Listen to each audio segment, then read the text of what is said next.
মশলাটা এভাবে ভালোভাবে কষায় নিতে হবে। কষায় নিলে রান্নাটা মজা হয়। এখানে 2 কেজি ওজনে একটা মুরগি আছে।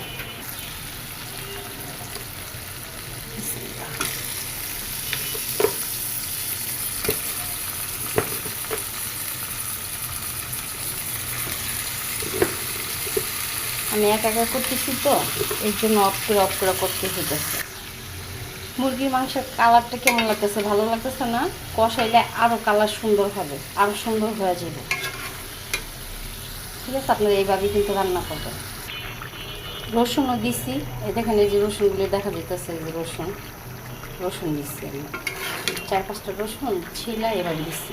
এখন খাইতে খুবই টেস্টি লাগবে, ভালো লাগবে। মুরগির মাংস কষা কষা হয়ে গিয়েছে। ওকে।